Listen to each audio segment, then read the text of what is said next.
우리 옆 사람하고 같이 인사하겠습니다. 예수님이 우리의 주인입니다. 이렇게 인사하겠습니다.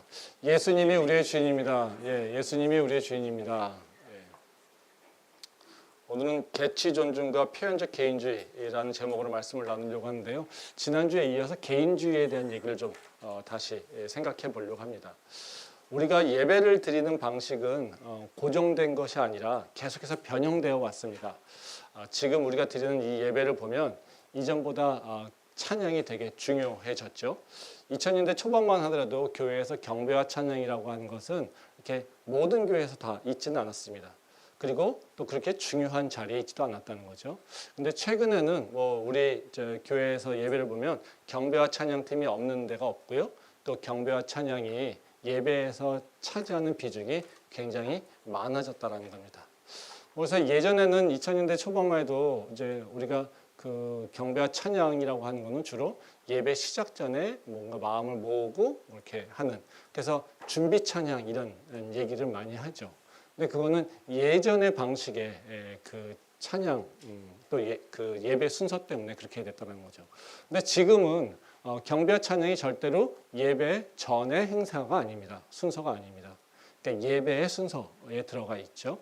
그래서 전통적인 예배는 예배의 시작이 대부분 경우 목사님과 예배위원들이 이렇게 뒤에서 들어오면서 입장하면서 시작이 되는 경우가 많습니다.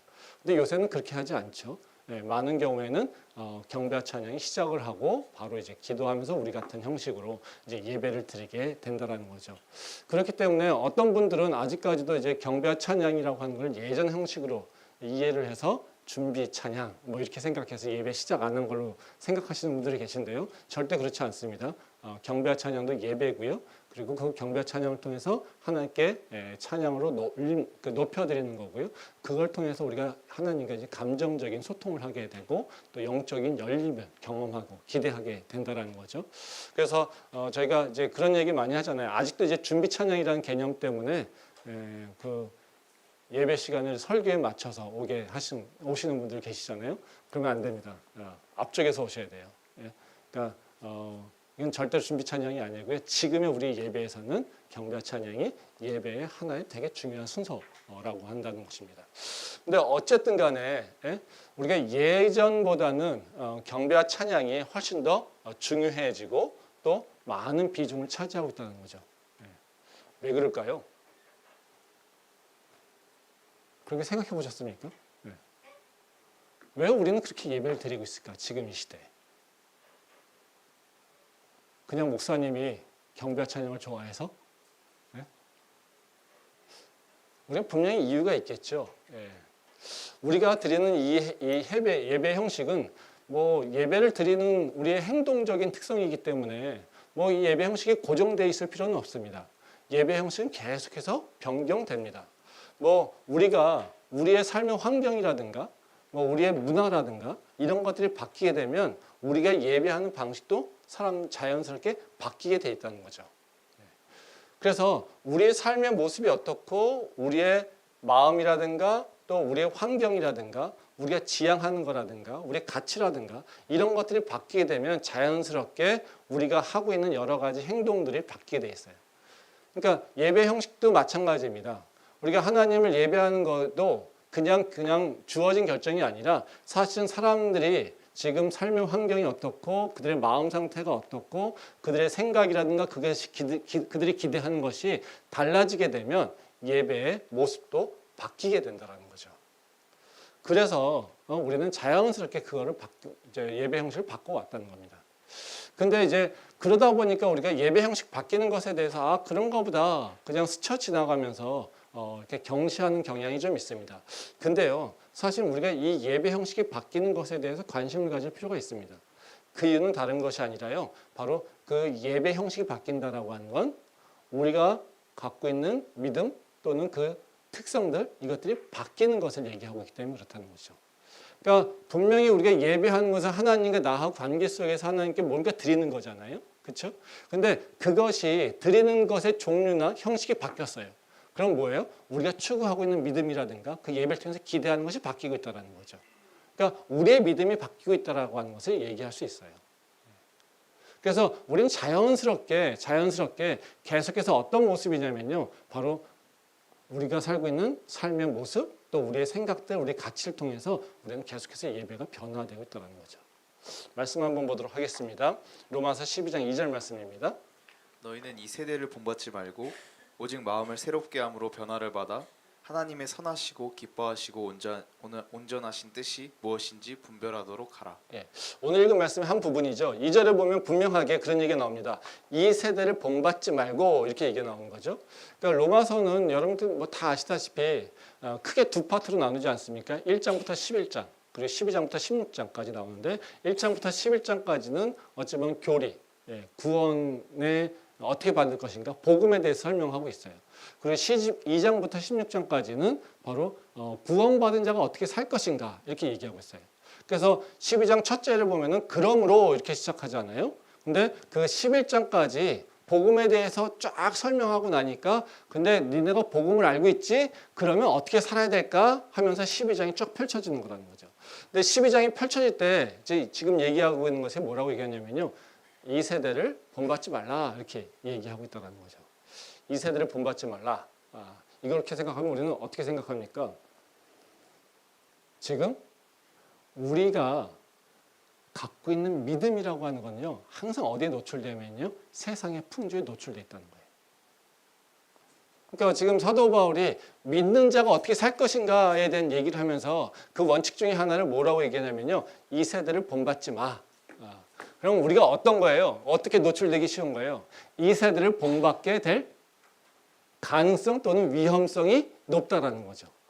그러니까 너희가 복음을 잘 지키고 복음에 합당한 삶으로 살려고 한다면 이 세상의 풍조를 잘 이해하고 그 세상의 풍조에 휩쓸려 가지 않도록 너희를 잘 붙잡아야 돼. 이렇게 얘기하고 있다는 거죠.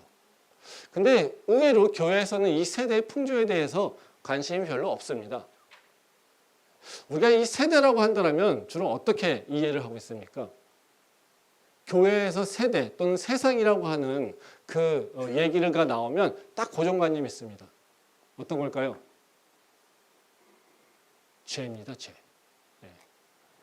그들은 죄인이고 그들은 구원받지 못한 자고 우리는 구원받는 자. 그게 대부분 믿음 좋은 사람들이 하고 있는 일들이에요. 말씀 한번 보겠습니다. 누가복음 18장 17부터 11절 말씀입니다. 두 사람이 기도하러 성전에 올라가니 하나는 바리새인이요 하나는 세리라. 바리새인은 서서 따로 기도하며 이르되 하나님이여 나는 다른 사람들 곧 토색, 불의, 간음을 하는 자들과 같지 아니하고 이 세리와도 같지 아니함을 감사하나이다.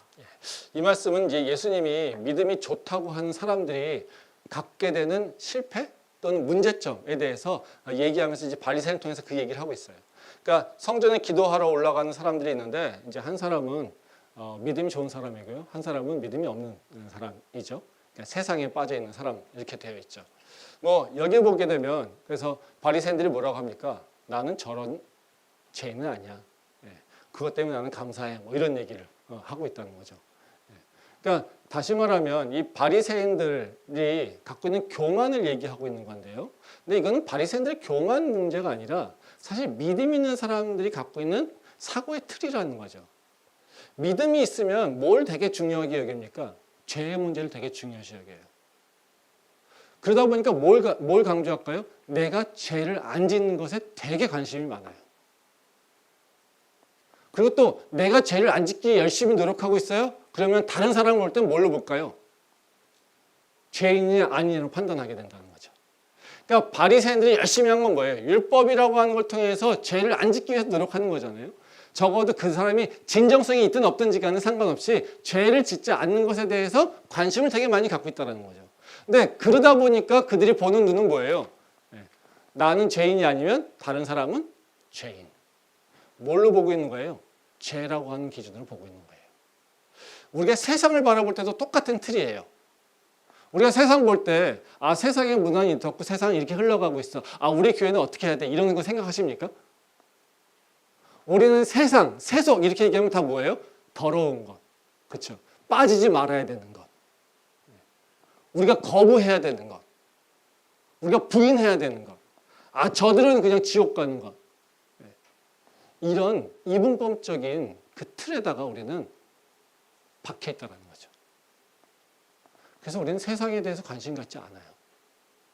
뭐 합니까? 그들을 외면하고요. 나 혼자 내 방식대로 나 혼자 거룩한 모습으로 살려는 것에 관심 갖고 있어요. 그러니까 어떤 문제가 생길까요? 세상에 영향을 받고 있지만 세상에 영향받고 있지 않다고 생각하고 있고 세상과 점점 고립되는 모습으로 살아가고 세상과 대화하지 못하고 그리고 세상과 대화하지 못하니까 세상에서 영향력을 잃어버리게 되고 세상에서 영향력을 행사하지 못하니까 당연히 예수 그리스도의 복음을 전할 기회도 놓쳐버리게 되고 이런 악순환의 고리가 있다는 거죠. 뭐만 생각하니까요? 나 죄인 안 되는 것만 생각하고 있으니까. 이게 우리들의 모습이라는 거죠. 그래서 지금의 시대에는요. 우리가 세상이 어떻게 돌아가는지에 대해서 좀 관심 가져야 됩니다. 그래서 제가 이번 주와 다음 주에 대해서 그 세상 풍조에 대한 얘기를 좀 하려고 하는데요. 전 개인적으로 이제 지금의 세상의 풍조를 특성을 두 가지로 봅니다. 저는 개인적으로요. 근데 하나는 오늘 얘기하고 있는 표현적 개인주의라는 것이 있고요. 또 다른 하나는 자기중심적 공정관입니다. 두 가지를 보는데요. 이 표현적 개인주의라고 하는 것은 제가 뭐 처음 얘기하고 있는 것은 아니고요. 정치 사상에 관련된 부분이고요. 신학에 들어온 거는 팀 켈러 목사님이 얘기하면서 관심들을 많이 갖고 있습니다. 근데 아직까지 세상에서 이렇게 관심을 갖고 있지는 않은데요. 그래서 표현적 개인주의라고 하는 것이 지금 시대의 사람들의 모습들을 잘 표현하고 있는 거라고 생각을 팀 켈러 목사님이 얘기하고 있어요. 근데 저는 그것도 동의하고요. 근데 또 다른 하나는 저는 요새 우리나라 청년들이 갖고 있는 하나의 중요한 특성 중에 하나는 뭐냐면 에고센트릭 페어니스라는 거죠. 그러니까 자기 중심적인 공정관에 사로잡혀 산다는 겁니다. 이것들이 사회에서 여러 가지 문제를 얘기하고 있다는 거예요. 그래서 오늘은 표현적 개인주의에 대한 얘기를 좀 할 거고요. 다음 주에는 바로 자기중심적 공정관이라고 하는 개념에 대해서 얘기하면서 그것이 우리 신앙에 어떻게 파고들고 있고 그리고 우리는 그것을 이기기 위해서는 어떤 원칙으로 살아가야 될 것인지 이런 얘기를 좀 하도록 하겠습니다. 그래서 오늘은 그 표현적 개인주의가 어떤 것인지 그리고 표현적 개인주의가 우리 신앙생활에 어떻게 영향을 주고 있는지 그리고 우리는 그걸 왜 배척하고 어떻게 이겨나가야 될 것인지 이 부분에 대해서 한번 좀 말씀을 드리도록 하겠습니다. 먼저 이제 표현적 개인주의가 무엇인가 이것에도 좀 생각을 해보면요. 표현적 개인주의라고 하는 거는 되게 우리가 이 개인주의라고 하는 건 익숙하잖아요. 그렇죠? 거기에 표현주의라고 하는 게 들어가 있는데요. 어떤 거냐면요. 자기 자신을 솔직하게 표현함으로써 이것이 자아 실현이 된다는 거예요. 그러니까 사람의 가장 지고한 목표는 뭐예요? 자아 실현이잖아요. 근데 그 자아 실현이라고 하는 것을 어떻게 이룰 수 있냐면 내 안에 있는 진짜 내 모습을 드러내면서 그 내 안에 있는 진짜 나의 모습을 솔직하게 드러냄으로써 나는 자아 실현을 지금 성취하고 있다라고 생각한다는 거죠. 그래서 기존의 개인주의하고 표현주의라고 겹쳐져서 바로 20세기 모더니즘 사상에서 사람들의 개인주의를 표현을 하고 있습니다. 그래서 어찌 보면 이게 참 재밌는 게요. 개인주의라고 하는 것은 되게 나쁜 의미로 생각하잖아요. 그렇죠? 우리 개인주의에 딱 하면 이렇게 부정적인 의미로 생각이 되잖아요. 근데 표현적 개인주의 하면 어때요? 내 본질을 찾아가는 거니까 어때요? 좋은 거죠. 그렇죠? 네. 그래서 이게 표현적 개인주의 하다 보면 이게 좋은 건가? 나쁜 건가? 긍정인가? 부정인가? 이게 왔다 갔다 하는 경향이 있습니다. 그래서 이 표현적 개인주의라고 하는 부분을 좀 잘 이해할 필요가 있다는 거죠. 이 표현적 개인주의를 좀 쉽게 얘기한다면 그런 얘기예요. 개인의 취향에 솔직하자. 그러니까 내가 좋아하고 있는 것, 내가 잘하는 것, 내가 행복해하는 것, 나의 진짜 모습을 찾아서 그 진짜 모습을 발현시키는 것. 이것이 내가 해야 될 일이야. 이렇게 얘기한다는 거죠. 이것이 드러나게 된 이유는요. 2차 세계대전 이후에서 이제 세계가 생산 능력이 좋아지면서 물질적 풍요가 오게 되면서 문제가 뭐냐면요. 도덕이나 윤리라든가 그리고 뭔가 사회가 공통적으로 인식하는 공통의 선 이런 것들이 붕괴되기 시작했습니다. 왜? 사람들은 이제 세상에서 뭔가 원칙을 따르지 않아도요. 나 혼자 살 수 있어요. 그러니까 쉽게 말하자면 요새 밥을 먹을 때 세상 사람들과 같이 먹어야 돼요? 아니죠. 난 골방에서 쿠팡이츠 시켜다가 배민을 시켜다 나 혼자 먹어도 난 행복해요. 뭐 하면요?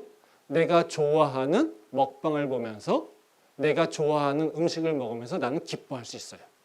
왜요? 나는 이걸 좋아하니까, 이 모습을, 이 맛을 내가 좋아하니까. 그래서 내가 원하는 것을 나한테 지금 피딩하고 있는 거예요. 이걸로 우리는 만족하며 산다는 거예요. 이게 아주 표현적 개인주의의 일상입니다. 왜냐면요. 왜 표현적이라고 하는 건 뭐냐면요. 그러니까 개인주의는 사람들이 이제 세상에 있어서 누군가에게 뭔가 주입식으로 이것이 옳은 거라고 하는 것을 거부하고 있는 거잖아요. 근데 이걸 거부할 때 어떻게 얘기를 하는 거냐면 내가 그걸 거부해야 될 동기가 잘 없어요. 근거가 잘 없잖아요. 그러면 내가 개인주의라고 하는 것을 얘기한다는 사람들이 부정적으로 생각할 텐데 이거를 합리화할 수 있는 방법은 뭐겠습니까? 뭘까요? 좋은 가치를 갖다 붙여야 돼요. 솔직한 거예요. 표현적 개인주의는 어떤 걸 표방하고 있냐면요. 진짜 나입니다. 진짜 나를 드러내는 거예요. 솔직함, 진정성. 나는 사람들 앞에서 가식적인 모습을 보이지 않아. 그러니까 나는 나의 모습대로 살고 있어. 이거예요. 그러니까 나는 세상 사람들에게 지배당하는 게 아니라 세상 사람이 좋아하는 걸 하는 것이 아니라 내가 진짜 나의 모습을 내가 표현하면 그것으로 나는 지금 성공하고 있는 거예요. 거기다 뭘 갖다 붙인 거예요? 개인주의에다가 솔직함, 진정성. 이것에 대해서 얘기하고 있다는 거죠. 그러니까 우리가 솔직하다. 그리고 내 진짜를 찾아가는 거예요. 내 진짜 모습을 찾아가는 거예요. 어때요? 나쁩니까? 좋습니까? 그걸 누가 뭐라고 하겠어요? 그렇죠? 그 얼마 전에 그 뉴스에 그런 일이 있었어요. 왕의 DNA를 가진 아이. 보신 적 기억납니까? 교육부 공무원이요. 자기 자녀의 초등학교 선생님을 갑질을 했어요. 괴롭혔어요.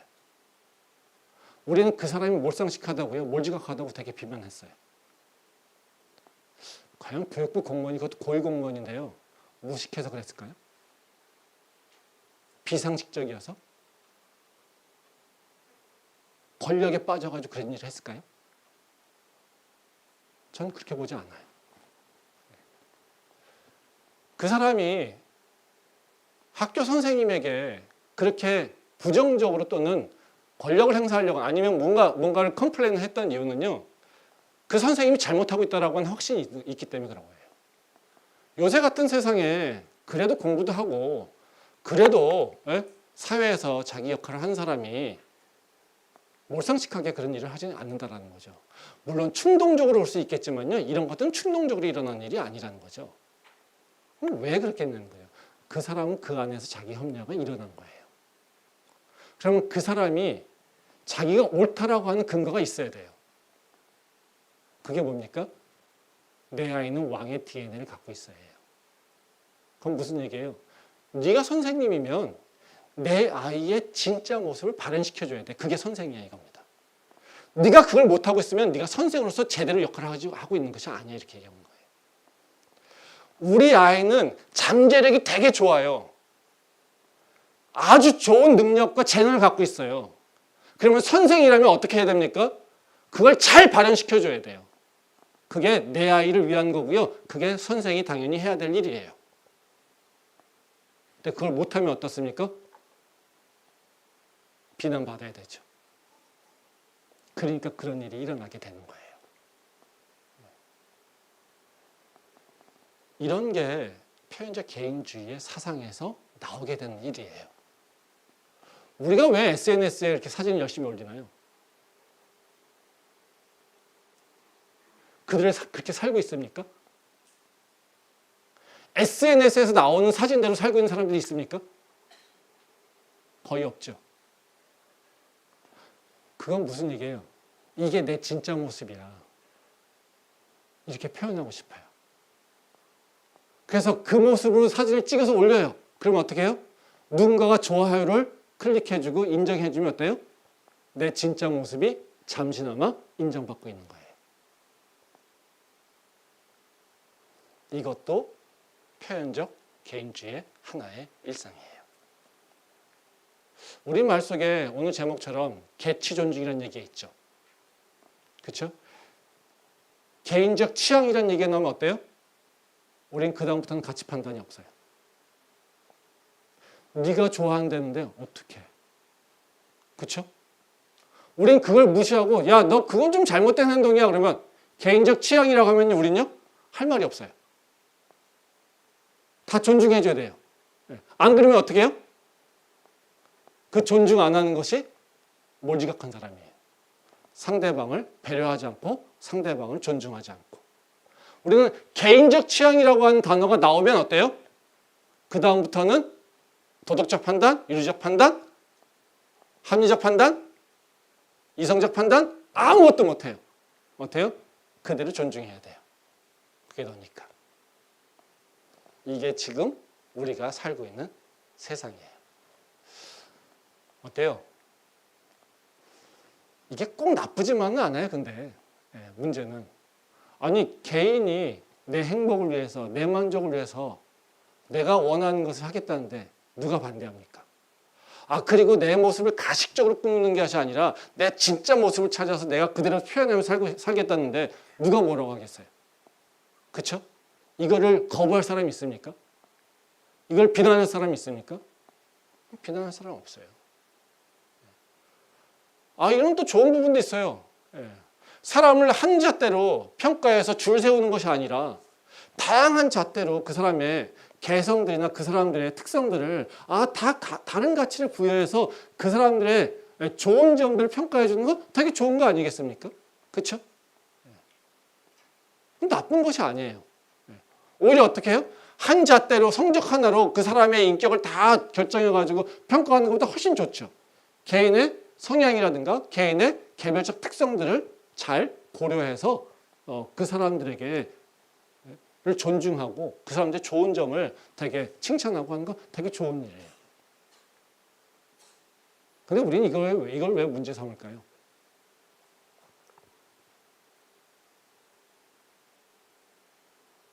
지금 시대에는 한 잣대로 줄 세우는 게 훨씬 문제인 거지 개인적 취향들을 특성들을 다 존중하면서 어우러지려고 하는 것 이게 문화적 상대주의라고 하는 것의 틀 속에서 정당화되고 있는데요. 그게 뭐가 나쁜 건가요? 우리가 혼동된다는 거죠. 이게 되게 혼란스러워요. 이게. 그래서 우리는 내가 지금 어디에 대해 있는 거지? 이런 뭔가 어디에 속해서 무슨 생각으로 무슨 기준으로 살고 있는 건지 이게 지금 혼란스러워요. 이게 문제가 되는 거는요. 개인의 존중을 한 건 이게 나쁜 건 아닙니다. 근데 문제는 뭐냐면요. 아까 개인적 취향이라고 하는 말이 들어오면요. 판단의 기준이 없어지는 거죠. 그러면 사회를 통합하고 사회의 질서를 유지시키는 공통의 선이 없어져 버려요. 세상을 질서 있게 유지시킬 수 있는 기준이 없어져 버려요. 그럼 결국은 어떻게 될까요? 기준이 없어요. 가치가 없어요. 그러면 모든 사람은 다 어떻게 해요? 따로따로 살아야 돼요. 분절된 모습을 자기 모습으로 살아야 돼요. 그럼 분절된 모습을 자기 모습으로 살려고 한다면 어떻게 될까요? 모든 사람들은 외로워요. 그렇죠?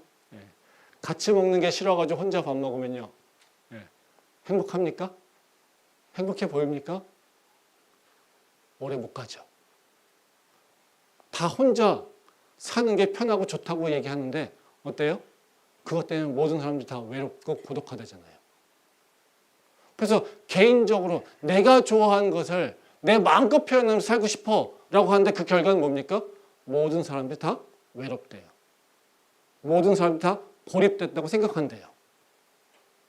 그렇지 않습니까? 모든 사람들이 다 저놈은 이상한 놈이라고 비판하고 있어요. 뭐가 없어지니까요? 사회를 유지하고 묶어낼 수 있는 공통의 선, 공통의 기준들이 즉 윤리적 가치들이 다 붕괴돼 버리는 거예요. 그래서 이게 문제가 된다는 겁니다. 그래서 결국에는요, 우리 삶을 좋게 얘기하는 것이 아니라 바로 그런 것은요, 우리 삶을 더 악화시키는 요소가 된다는 거죠. 이 표현적 개인주의라고 하는 세상 풍조는요, 그냥 우리 삶에만 영향을 주는 것이 아니라 우리 신앙에 되게 많은 영향을 주고 있어요. 그러니까 우리의 믿음 생활의 모습에도 되게 많은 영향을 주고 있어요. 한번 생각해 보세요.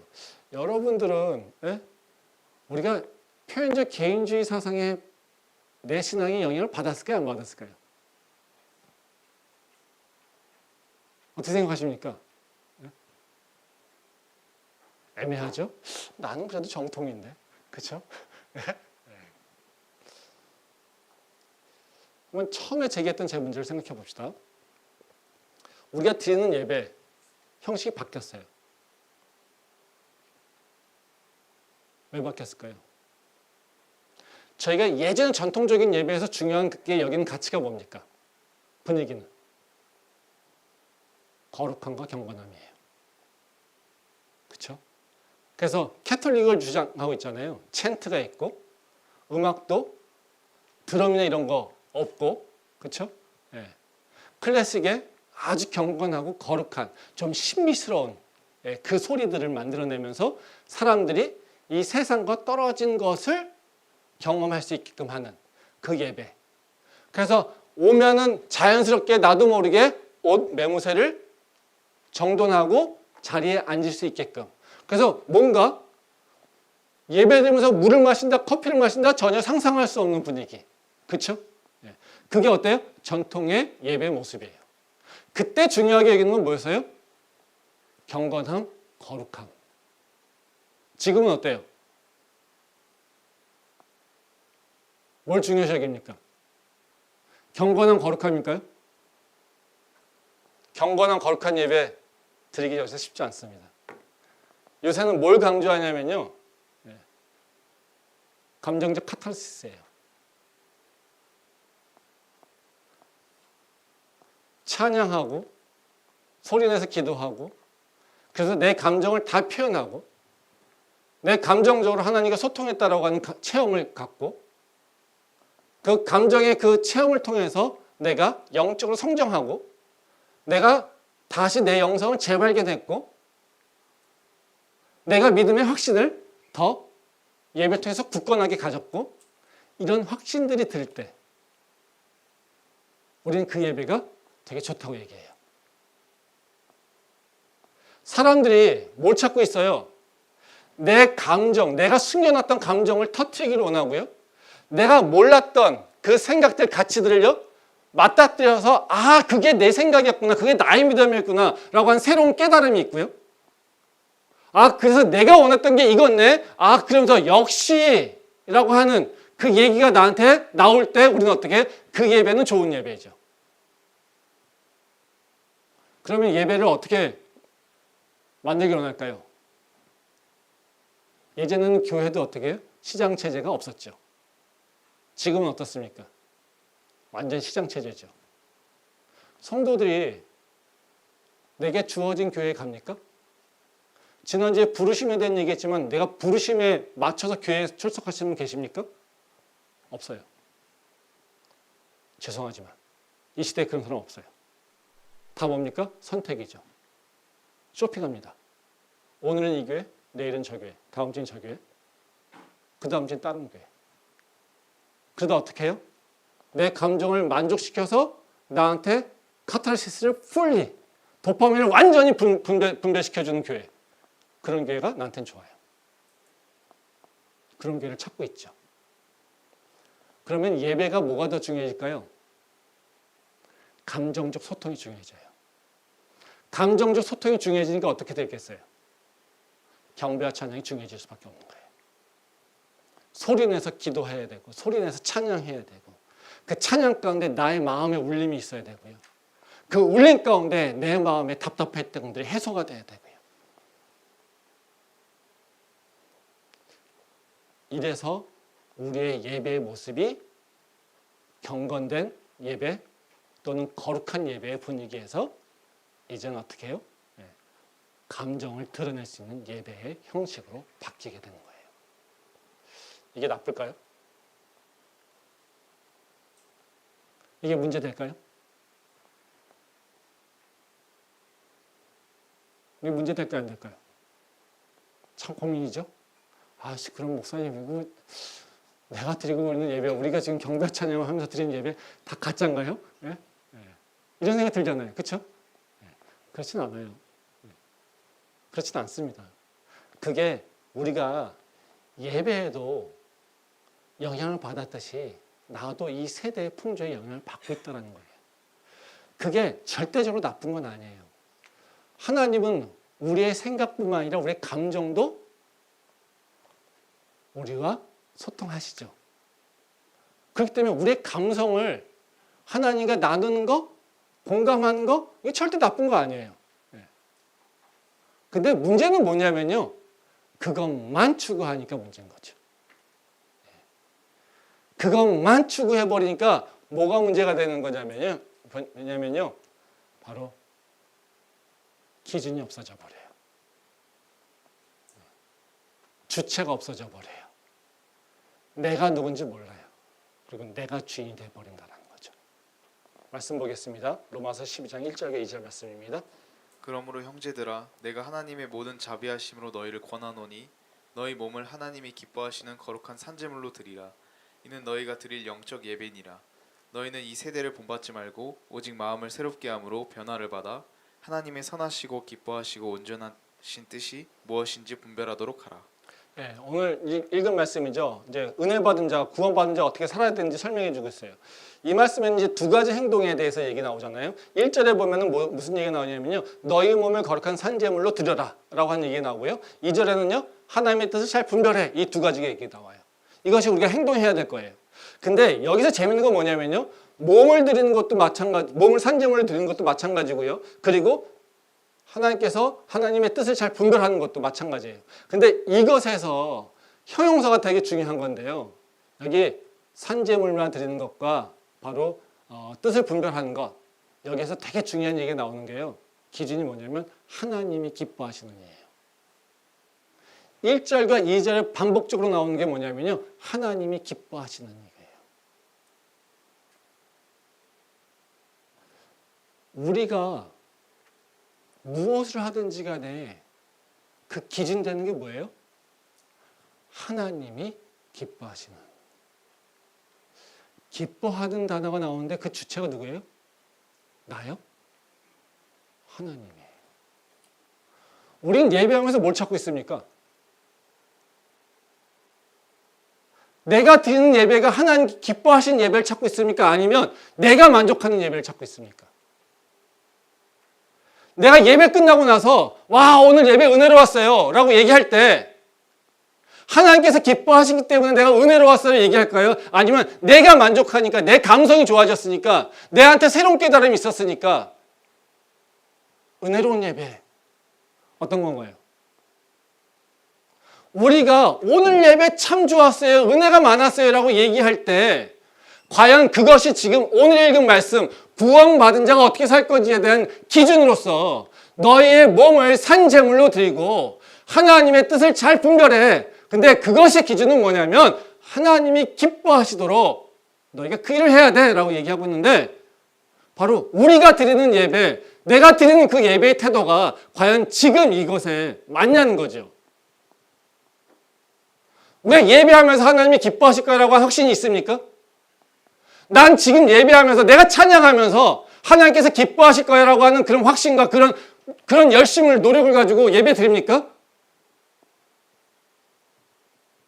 그런 태도라면 절대 늦게 못 오죠. 그렇지 않습니까? 그런 태도라면 경배와 찬양, 이거 그냥 식전에 준비 찬양이야, 늦게 못 옵니다. 그렇지 않습니까?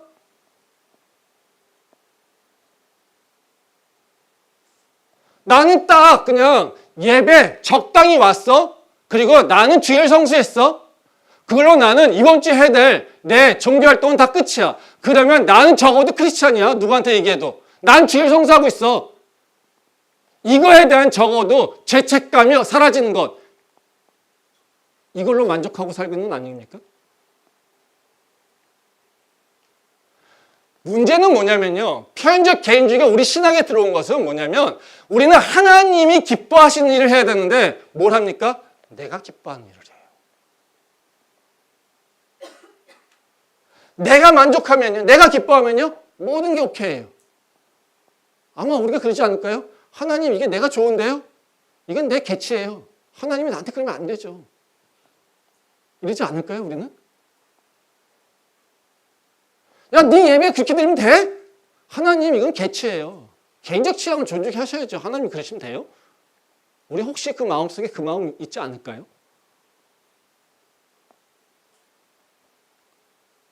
우리는 하나님 앞에서 개인적 취향 할 수가 없어요. 말씀 보겠습니다. 마태복음 16장 24절부터 26절 말씀입니다. 이에 예수께서 제자들에게 이르시되 누구든지 나를 따라오려거든 자기를 부인하고 자기 십자가를 지고 나를 따를 것이니라. 누구든지 제 목숨을 구원하고자 하면 잃을 것이요 누구든지 나를 위하여 제 목숨을 잃으면 찾으리라. 사람이 만일 온 천하를 얻고도 제 목숨을 잃으면 무엇이 유익하리요? 사람이 무엇을 주고 제 목숨과 바꾸겠느냐? 예, 이 말씀은 예수님이 제자들에게 하시는 말씀이죠.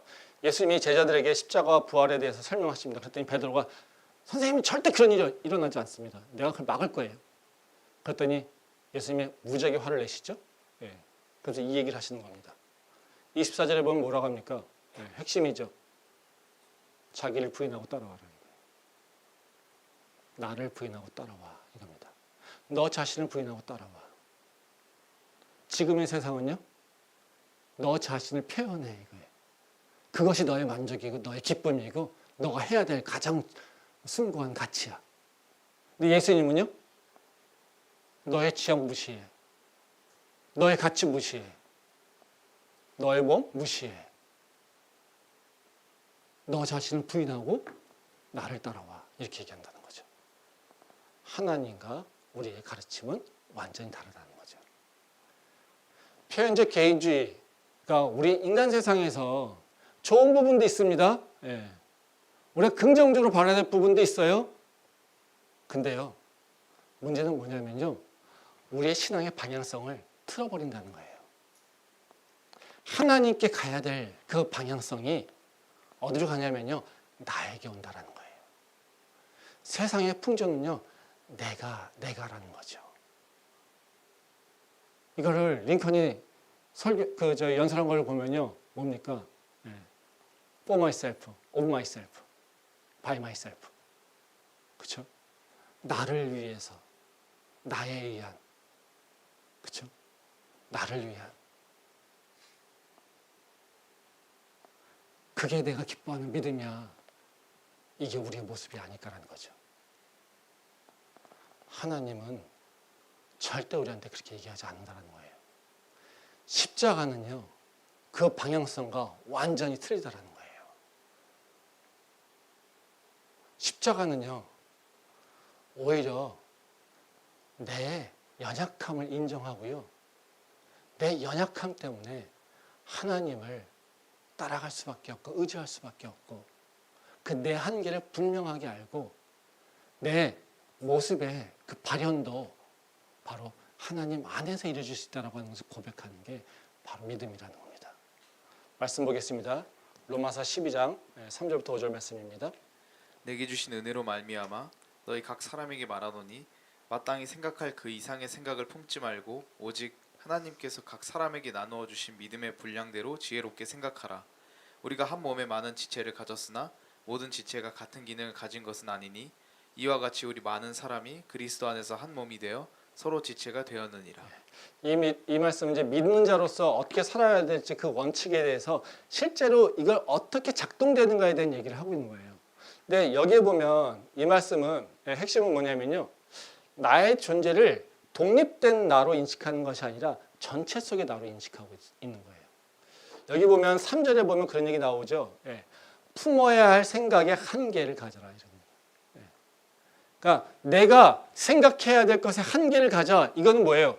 내가 하고 싶은 걸 모든 걸 다 발현시켜서 내가 이루는 것, 이것이 가장 숭고한 가치가 아니야. 너가 생각하고 너가 꿈꾸고 너가 바라고 기대할 수 있는 거 분명히 한계가 있어. 이겁니다. 근데 그 한계가 어떻게 해요? 너는 피조물이야. 그런 겁니다. 즉 너는 너의 기쁨을 위해서 하는 것이 아니라 하나님을 기쁘게 하기 위해서 너가 존재해야 되는 겁니다. 넌 절대 주인이 될 수 없어. 이겁니다. 또 뭐라고 합니까? 3절에 보면요. 지체로 존재한다고 얘기를 해요. 우리가 한 몸에 많은 지체를 가졌다 이런 얘기 하잖아요. 그렇죠? 그러니까 너희가 뭐합니까? 지체라는 거죠. 우리가 모든 걸 다 합니까? 아니요. 우리는 각각의 분량이 다 있어요. 우리가 해야 될 기능들이 있어요. 우리 역할들이 있어요. 그 역할을 벗어나지 말라는 겁니다. 근데 그 역할이라고 하는 건 어디에 있습니까? 다른 사람의 관계 속에서 이루어진다는 거예요. 그래서 여기서 핵심은 뭐냐면요. 너 혼자 존재하는 것이 아니라 너는 너를 이해할 때 누구를 이해해야 되냐면 전체 속에서 너를 이해해야 돼 이겁니다. 이게 맞는 얘기가 뭐냐면요. 우리가 생각해 보세요. 우리는 어디로 갈지를 생각해요. 그러면 딱 한번 보세요. 우리가 나 혼자라고 하는 딱 점이 딱 하나예요. 도화지에 흰 도화지예요. 점 하나 딱 있어서 내가 있다고 생각해 봅시다. 우리는 어디로 갈까요? 무궁무진하지 않습니까? 360도 전체 방향을 다 내가 선택할 수 있어요. 그 점 하나 딱 가지고 방향성을 결정할 때 360도 어디로 갈지 가는 것이 틀린 게 있습니까? 모든 방향성은요 다 맞아요. 그렇죠? 그게 지금의 세상이에요. 너 혼자 네가 원하는 거 다 오케이 괜찮아 이겁니다. 거기에서는 옳고 그름에 대한 판단이 있을 수가 없어요. 그럼 하나님은요 우리한테 뭐라고 하십니까? 옳고 그름을 판단한다고 하세요. 그럼 우리는 어떻게 될까요? 내 혼자가 점이 있는 것이 아니라요. 내 주변에는요 또 다른 점들이 존재하고 있다는 거예요. 그 점들 속에서 내가 존재하고요. 그 점들과 같이 조화롭게 있음으로써 내가 존재할 수 있다는 거예요. 그 방향성은 바로 우리의 주인 되신 하나님이 딱 점으로 방향성이 정해져 있다는 거예요. 그리고 내가 어디에 있든지 간에 그 점들은 다 모두가요. 어디요? 예수님이 있는 점을 향해서 가게 된다는 거죠. 그래야 방향성이 분명해진다는 거예요. 이 시대는 어때요? 다원주의 시대라고 하죠. 구원의 길이 하나밖에 없습니까? 아니요, 그렇지 않아요. 구원은 다양하게 많답니다. 근데 성경은 뭐라고 합니까? 구원은 한 길밖에 없대요. 이 세상과 완전히 다른 얘기죠. 예배 드리는 것도요. 내 마음대로 예배 드릴 수 있다고 얘기해요. 네가 기뻐하고 네가 만족하면 다 된다고 생각해요. 그렇죠? 근데 하나님은 그렇게 얘기하지 않아요. 나를 기뻐하는 예배를 드리라고 얘기합니다. 너가 갖고 있는 그 자세, 너가 무슨 옷을 입었는지, 네가 어떤 모습으로 앉아있는지, 네가 어떤 태도로 왔는지, 어떤 마음으로 이곳에 와서 뭘 기대하고 있는지, 너는 네가 편하면 된다고 얘기하고 있는데 하나님 그렇게 얘기하지 않으세요. 너가 이 자리에 올 땐 나를 기뻐하는 모습으로 와야 돼. 너가 존재하는 모습은 나하고 관계성에서 와야 돼. 이겁니다. 그래서 옛날에 어때요? 복장도 굉장히 엄격하게 했죠. 근데 지금은 그렇게 하진 않습니다. 뭘 중요시 여깁니까? 너의 마음, 너의 태도. 근데 그 태도는 어떻게 해요? 내 행동에서 드러나야 되겠죠. 그래서 분명하게 기준이 있다는 거예요. 그래서 우리는요, 혼자 존재하고 내 마음대로 하는 것이 아니라 우리는 언제나 어떻게 해요? 나를 생각할 때 어떻게 해요? 전체 속에 내가 있다고 하는 거. 그래서 나를 보려면 전체가 그리고 하나님이 나를 둘러싼 모습에서 관계성이 있다고 하는 것을 기억해야 된다는 겁니다. 마지막으로 한 말씀 보고 이제 마무리하도록 하겠습니다. 마태복음 16장 18절부터 19절입니다. 또 내가 내게 이르노니 너는 베드로라. 내가 이 반석 위에 내 교회를 세우리니 음부의 권세가 이기지 못하리라. 내가 천국의 열쇠를 내게 주리니 네가 땅에서 무엇이든지 매면 하늘에서도 매일 것이요 네가 땅에서 무엇이든지 풀면 하늘에서도 풀리리라 하시고. 한 절 더 보겠습니다. 18장 18절에서 20절 말씀입니다. 진실로 너희에게 이르노니 무엇이든지 너희가 땅에서 매면 하늘에서도 매일 것이요 무엇이든지 땅에서 풀면 하늘에서도 풀리리라. 진실로 다시 너희에게 이르노니 너희 중에 두 사람이 땅에서 합심하여 무엇이든지 구하면 하늘에 계신 내 아버지께서 그들을 위하여 이루게 하시리라. 두세 사람이 내 이름으로 모인 곳에는 나도 그들 중에 있느니라. 이 두 개 말씀은 다 다르죠. 16장 말씀은 베드로가 주는 그리스도시요 살아계신 하나님의 아들입니다라고 고백하고 나니까 예수님께서 베드로를 칭찬하면서 내가 이 반석 위에 교회를 세우겠다. 그러면서 축복하고 약속하신 말씀이 19절 말씀이에요. 뭐라고 하십니까? 내가 땅에서 무엇이든지 매면 하늘에서도 맬 거고 내가 땅에서 무엇이든지 풀면 하늘에서도 풀 거야. 엄청난 파워죠. 근데 이 말씀이 여기만 나오는 게 아닙니다. 그렇죠? 언제 또 나오냐면요. 18장에 보면 그 성도들 가운데 또는 교회에 죄인이 있을 때 어떻게 해야 될 거냐? 또 그 분쟁이나 이런 거 있을 때 어떻게 해야 되느냐? 그 얘기를 할 때 이 말씀을 또 하십니다. 거기 보면 18절에 보면 그런 얘기 나옵니다. 예? 너희가 땅에서 매면 하늘에서도 매일 것이요 무엇이든지 땅에서 풀면 하늘에서도 풀리리라. 어때요? 16장과 18절의 말씀은 동일하죠. 우리가 성경 보면서 이걸 기대하고 있지 않습니까? 내가 기도하면 하늘에서도 반응해서 역사가 일어나는 거. 그렇죠? 내가 여기서 묶으면 위에서도 묶고 내가 여기서 풀면 위에서도 풀리는 거. 우리가 기대하고 있는 게 이런 거 아닙니까? 그렇죠? 근데 이런 기대가 있을 때 예수님께서 약속하시는 건 뭡니까? 공통적으로 그 환경을 얘기할 때요. 나 혼자서 열심히 기도했더니 하나님께서 너가 열심히 지성으로 했더니 너의 그 정성을 보고 내가 네가 하늘에서 땅에서 묶으면 하늘에서도 묶고 땅에서 풀면 하늘에서도 풀 거야. 이렇게 얘기 안 하신다는 거예요. 이거의 컨텍스트는 어디입니까? 교회예요. 혼자가 아니에요. 16장도 어떻게 해요? 교회를 세울 거고 네가 교회에서 기도하면 내가 묶고 풀 거야 이겁니다. 18장도 마찬가지예요. 너희가 혼자 기도하는 것이 아니라 합심해서 기도할 때 너희가 묶으면 묶을 것이고 풀면 풀릴 것이야 이렇게 얘기하고 있다는 거죠. 우리를 어떻게 이해하고 계십니까? 너 혼자 신앙생활 하는 게 아니야. 넌 함께 해야 돼. 너 혼자라고 너 중심적으로 신앙생활하면 안 돼. 함께 해야 돼. 이것을 얘기하고 있다는 거죠. 이 말씀은요. 지금의 세대와는 완전히 다른 얘기입니다. 방향이 완전히 다릅니다. 우리가 표현적 개인주의에 빠져서 내 자신에 대해서 관심 갖고 내 자신의 진짜 모습을 찾아서 발현시키는 것, 이것에 관심 갖고 내 삶을 다 바라보면요, 성령의 역사는 경험하기 어려워요. 근데 내가 아니라 하나님이 무슨 생각을 하시는지, 하나님께서 뭘 기뻐하시는지, 하나님께서 무엇을 기대하고 있는지 그걸 바라보면서 내 모습이 아니라 그걸 이루려고 한 걸음 한 걸음 나갈 때, 그리고 내가 혼자 못 나가면 함께 나가려고 할 때, 그때 하나님의 기적을 경험하게 된다는 거예요. 우리는 절대 혼자 살지 않습니다. 하나님과 연합된 모습으로 살고 있고요. 그리고 우리는 성도들과 연합된 모습으로 살고 있습니다. 그래서 우리가 올바른 신앙을 갖고 있다면요, 분명하게 연합이라고 하는 것이 드러나야 돼요. 어떤 연합이냐면요, 하나님과의 온전한 연합, 성도들 간의 온전한 연합. 내가 믿음이 좋다고 하지만요, 내가 지금 이 연합이 온전하게 일어나지 않다면요, 그건 하나님께서 기뻐하시는 모습이 아니에요. 아무리 내가 기도를 잘하고요, 아무리 봉사를 하고요, 아무리 난리를 쳐도요, 그거는요, 올바른 신앙이 아니에요. 하나님께서 강조하는 건 뭡니까? 하나님과의 연합뿐만 아니라 성도들 간의 연합이에요. 다시 한번 돌아보면 좋겠습니다. 이 세대는 너가 중요해. 너 만족하면 돼.